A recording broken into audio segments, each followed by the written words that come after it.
ආයුබෝවන් හිතවතුනි අපේ Lesson to Life channel එක හා මේ වන විටත් එක් ඔබට මුළු හදින්ම ස්තුතිවන්ත වන අතර තවමත් අපව subscribe නොකළ ආදරණීය හිතවතුන්ට ගෞරවයෙන් ඇරයුම් කරනවා දැන්ම අපේ channel එක subscribe කරන ලෙසට. අද අපි ටිකක් වෙනස්ම මාතෘකාවක් ගැනයි කතා කරන්නේ. ඒ තමයි ත්‍රිවිධ හමුදාවම සම්බන්ධව කෙරෙන කතා බහක්.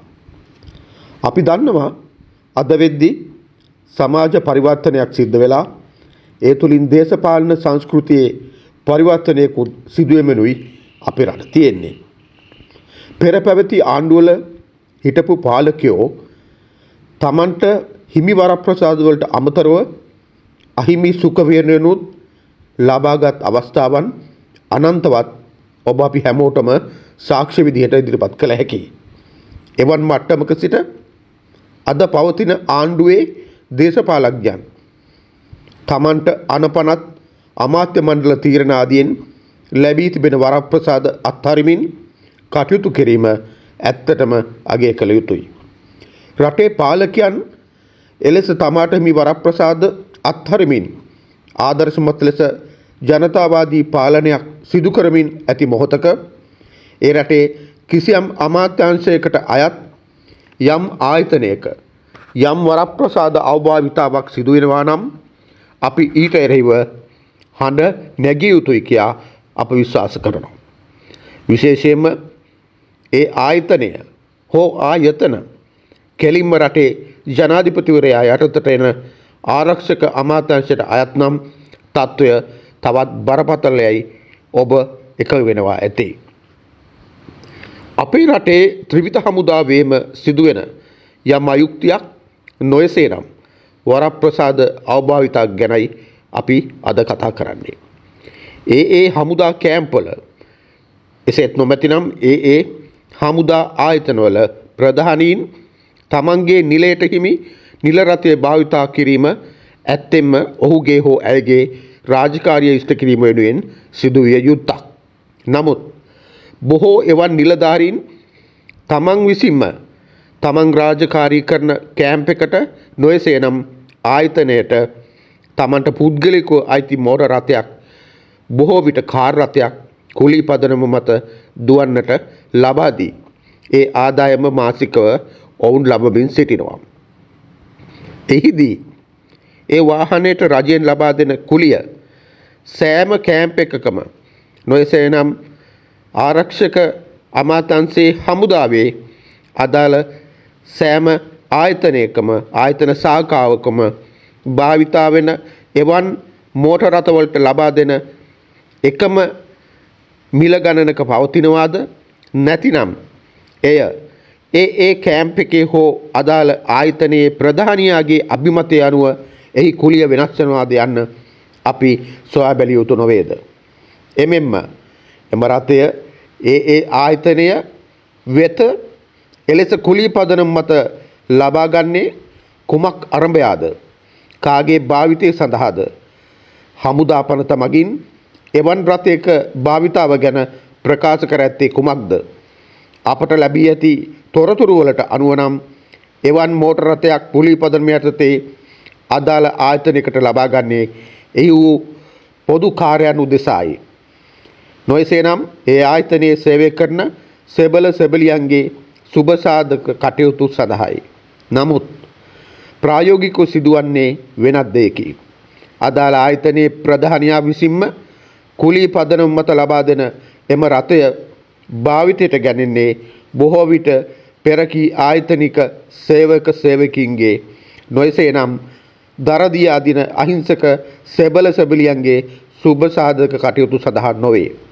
අදාළ ප්‍රධානියාගේ බිරිඳගේ හා දරුවන්ගේ පුද්ගලික ගමන් බිමන් සඳහායි.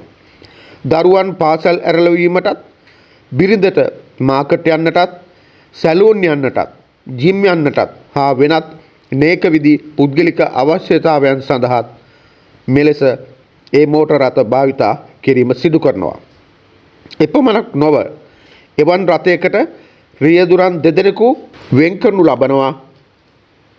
එක් අයෙක් නිවාඩු ගිය විට අනෙක් රියදුරා රාජකාරී කටයුතු වල නියැලෙන ලෙසට එලෙස සේවකයන් දෙදෙනෙකු වෙන් කිරීම තුලිනුත් එම රථයට යන මාසික කුලියනුත් ඒ වගේම එම රථයට සපයන ඉන්ධන කෝටාවෙනුත් ලැබෙන සියලුම මූලික වියදම් අසරණ මහජනතාවගේ කරමතට වැටෙන බව ඔබ දන්නවාද? ගරු ජනාධිපතිතුමනි, නියෝජ්‍ය ආරක්ෂක ඇමතිතුමනි, යුද්ධය පැවති සමයේ හමුදාවල උසස් නිලධාරීන්ගේ පවුලේ උදවියද ත්‍රස්තවාදීන්ගේ ම්ලේච්ඡ ඉලක්කයන් විය හැකිව තිබූ බැවින් එදා දවසට ඒ වළංගුවයි අපිද අනුමත කරන්නෙමු. නමුත් ඒ වීරෝදාර රණවිරුවන්ගේ ලෙයින් කඳුලින් ජීවිත පරිත්‍යාගයෙන් අවසන් කළ ඒ කුරිරු යුද්ධය තවදුරටත් අප රටේ ජන ජීවිතයට බලපෑමක් නොකරමින් ඇති වාතාවරණයක රටේ ජනාධිපතිවරයාත් මැති ඇමතිවරුනුත් ආදර්ශමත් ලෙස තම වරප්‍රසාද අත්හරිමින් රාජ්‍ය පාලනය සිදු කරමින් තිබෙන මොහොතක තම ආයතනයේ පහළ නිලයන් දරන සැබෑබර කරගහන පිරිසගේ යහපත සහ සුබ සාධනය වෙනුවෙන් ලබා දී ඇති පහසුකමක් මෙලෙස තවදුරටත් ඉහළ නිලධාරීන්ට අවභාවිතා කරන්නට ඉඩහැර නිහඬව සිටීම කොතරම් යුක්තියුක්තද?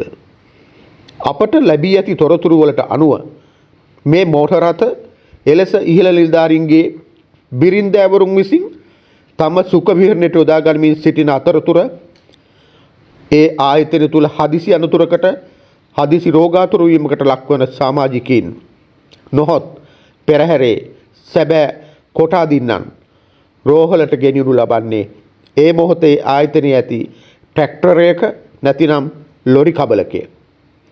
හાર્ට් ඇටැක් වැනි රෝගයක් සැදුණු එවන් අයෙක් එලෙස ට්‍රැක්ටරයකින් රෝහල්ගත කළහොත් එයම ඔහුගේ හෝ ඇයගේ ජීවිතයේ අවසන් වීමට හේතුව විය හැකියි. උසස් නිලධාරීන්ට හමුදා තුළ ඇති ගෞරවය හා බිය නිසාම අහිංසක සෙබළ සෙබළියන් නිහඬව සිටියත් ඔවුන්ට හිමි වරප්‍රසාදයක් මෙලෙස අවභාවිතා කරමින් ඔවුන්ට සිදු කරන අයුක්තිය ගැන ඔවුන්ගේ හදවත් මොනතරම් කම්පා වෙනවා ඇද්ද?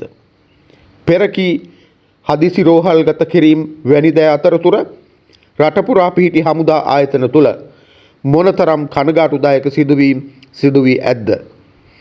මේ සියල්ල විඳ දරා ගනිමින් තම සේවය එදා මෙන්ම අදත් නොපිරිහෙලා ඉටු කරමින් සිටින අප ආදරණීය රණවිරුවන්ට ඔවුන්ට හිමි වරප්‍රසාදයවත් ලබා ගන්නට අකැපද?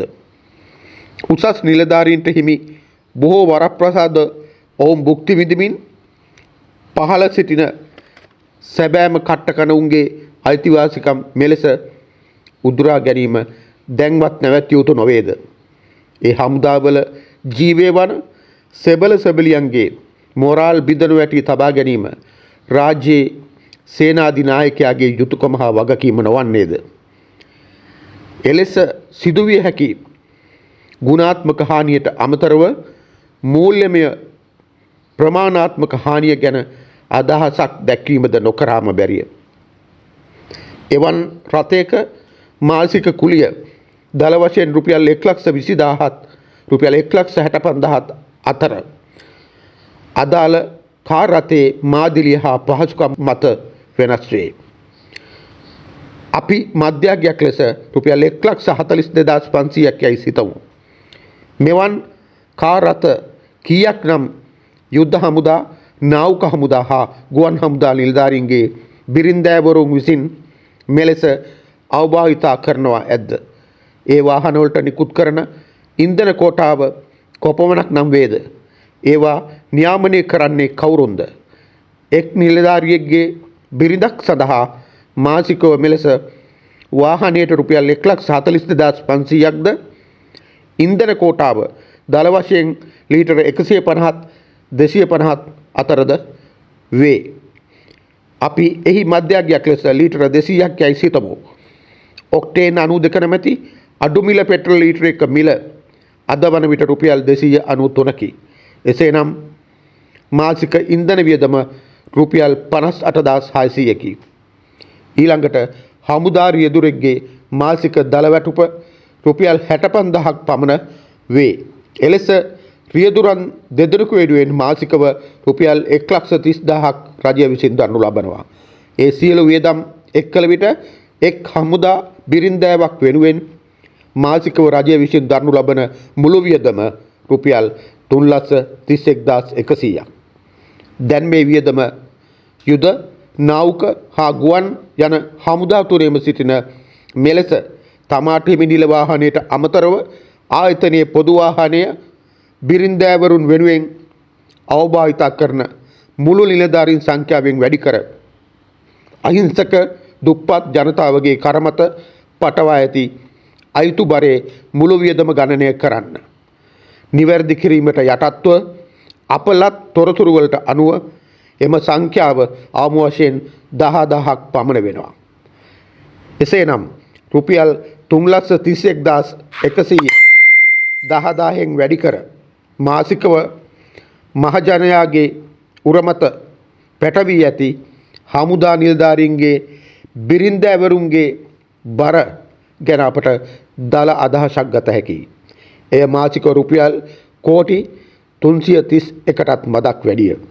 එහි වාර්ෂික වියදම බැලුවහොත් රුපියල් මිලියන 39,732කි. එනම් කෝටි 3,973කට මදක් වැඩිය. එනම් රුපියල් බිලියන 39.73කි. ගරු ජනාධිපතිතුමනි, නියෝජ්‍ය ආරක්ෂක ඇමතිතුමනි, ජනතාවාදී ආණ්ඩුකරණයක නියැලෙන ඔබතුමන්ලා තවදුරටත් මේ බර රටේ ජනතාවගේ උරමත හෙලන්නට හැර නිහඬව බලා සිටිනවාද?